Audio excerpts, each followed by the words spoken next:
इस वक्त मैं बांग्लादेश की राजधानी ढाका में ढाका विश्वविद्यालय के पास मौजूद हूं, क्योंकि जो कुछ अगस्त 2024 में हुआ उसमें बांग्लादेश के युवाओं ने बढ़ चढ़कर हिस्सा लिया था। बांग्लादेश में तख्ता पलट हुआ और अब 2026 में चुनाव होने जा रहे हैं अंतरिम सरकार के गठन के बाद। अब बांग्लादेश के युवा यानी जेनजी क्या सोच रहे हैं, यह समझने के लिए हम ढाका विश्वविद्यालय पहुंचे हैं। तमाम लोग हमें यहां पर मिले हैं, उनसे बातचीत की शुरुआत करते हैं। मैडम, क्या नाम है आपका? फरजाना शर्मिन तुली। अब जेनजी क्या चाह रहा है इस बांग्लादेश के चुनाव में? ये अच्छा है कि इलेक्शन होना, ठीक है, कोई भेजल नहीं से होना चाहिए। ओके, नो कोई प्रॉब्लम नहीं होएगा, बहुत अच्छा एक निर्वाचन होएगा। कोनो democracy is welcome for this. अभी जेनजी की पसंद कौन है? क्योंकि दो अलायंस आमने सामने है, एक तरफ जमाते इस्लामी अलायंस, एक तरफ बीएनपी अलायंस। तो मैं ही, मेरे अंदर है, और नहीं कहूँगा। अच्छा, अंदर से बाहर नहीं आएगा। नहीं नहीं, और अवामी लीग चुनाव नहीं लड़ पा रही है इस बार। ये उसका रिजल्ट है, इसमें नहीं कहना है कुछ। ये they are work is to their result. आपका क्या नाम है? इमाम हसन। इमाम हसन, जेनजी क्या चाहता है? बांग्लादेश में हमने देखा कि आप लोगों ने तख्ता पलट करा दिया, शेख हसीना को देश छोड़ना पड़ा, अब चुनाव हो रहा है, तो अब जेनजी की मांग क्या है? Genji, this generation Genji, they want very, they are right, but I think, but they need to go legal process. देखिए, ढाका यूनिवर्सिटी के आसपास यहाँ पर बॉर्डर गार्ड जो बांग्लादेश की फोर्स है उसके भी गश्त यहाँ पर लगातार चल रही है, क्योंकि चुनाव में हिंसा का डर हमेशा बांग्लादेश में बना रहता है। लेकिन इस बार जो अंतरिम सरकार के मुखिया हैं, उनके प्रवक्ता ने दावा किया कि लगभग 1 मिलियन सुरक्षा कर्मियों को तैनात किया गया है। देखना यही है कि बांग्लादेश का जो चुनाव 12 फरवरी को होने वाला है वो किस कदर संपन्न होता है, कैसे होता है। हमारे साथ यहाँ पर और भी लोग हैं। क्या नाम है आपका? मैडम है आशिक। आशिक, आपके हिसाब से बांग्लादेश में क्या होना चाहिए? यूथ क्या चाहता है? यूथ सब समय चाहता है honest people, uncorrupted people like and young generation leader. कौन है आपकी पसंद यंग जनरेशन के लीडर्स के तौर पे? जो हॉनेस्टी से काज करेगा। अभी इस समय कौन है प्रेजेंट सिचुएशन में? प्रेजेंट सिचुएशन में तो देखने में मेरा आसन में है ढाका 12 आसन, उसमें है।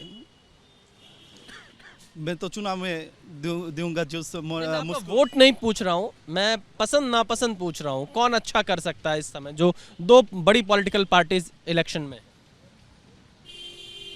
जब बड़ी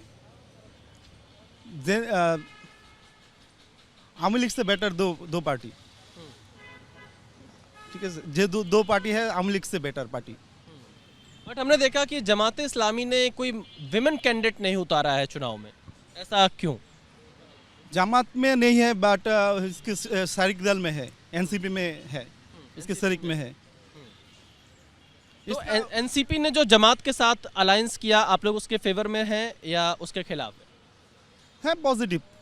पॉजिटिव साइन। এটা बेटर, एनसीपी लिए के बेटर है। आपका क्या नाम है? My name is Mustafa. Mustafa, आप क्या सोचते हैं, एनसीपी जमात का अलायंस ठीक है या नहीं? No, there is a much speculation is around this country. The student-led movement against the tyranny and the 16 years of autocratic regime fall down, and people from all of the country wants change. So like NCP, BNP and Jamaat Islami, they nominated the people, those are the frontliner and those are working for this country. So I think in this election, this is a historic event for this country.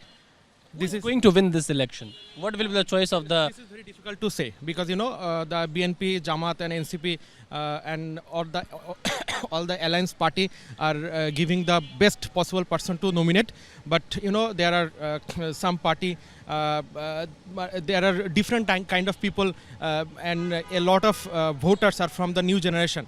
So I think the vote bank from the new generation will make the difference who will lead this Do you country. support NCP Jamaat alliance or you are against this? No, it's not my like it's not depends my decision, because NCP and Jamaat, they are individual party and they have their own constitution and own policy. So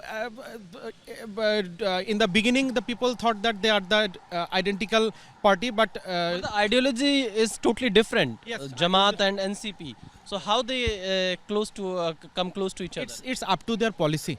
It's up to their policy, NCP, to collide, to ally with Jamaat or allied with BNP. It's up to their decision. But there is no speculation regarding this matter. And without Awami League, this election is going to be happen. Yes, actually, people have seen the regime of Awami League and what they did to these people. So this is the decision of people to fall them down, and this is the decision of the people of Bangladesh. And what do you think about India? What relation should be with India of Bangladesh? Well, India is our neighboring country, and they depend on us, and we also depend on them. They are the biggest country in this South Asia. So I think after this election, there will be a friendly environment between these two countries. So I think, yes, we know the fallen regime, a lot of people are there in India, but I think after the election, everything will be sorted in a short time, and the new government will maintain a good relationship with India, definitely. तो देखिए, जो भी नई सरकार बनेगी वो भारत के साथ एक अच्छे रिश्ते को मेंटेन करेगी, ये कहना है बांग्लादेश के जेनजी का, उन युवाओं का जिन्होंने अगस्त 2024 में तख्ता पलट किया था। और ढाका विश्वविद्यालय का यह पूरा एरिया है, आपको दिखाते तमाम, आपको हालांकि अभी छुट्टी का दिन है, 2 दिन यहाँ पर ये विश्वविद्यालय बंद है, लेकिन फिर भी कुछ आपको स्टूडेंट्स यहाँ पर नज़र आएंगे। उनसे हम लोगों ने बातचीत की और ये समझने की कोशिश की कि आखिरकार जो जेनजी है बांग्लादेश का, ढाका का, वो इस इलेक्शन में क्या करने जा रहे हैं। लेकिन अब 2 ही गठबंधन है और बड़ी बात है कि जेनजी अपने मन की बात नहीं बता रहा है कि उस इलेक्शन में किस दल को सपोर्ट करने जा रहा है। वो जमात इस्लामी गठबंधन को सपोर्ट करेगा या फिर बीएनपी गठबंधन को सपोर्ट करेगा, इस पर अभी खुलकर जेनजी यहां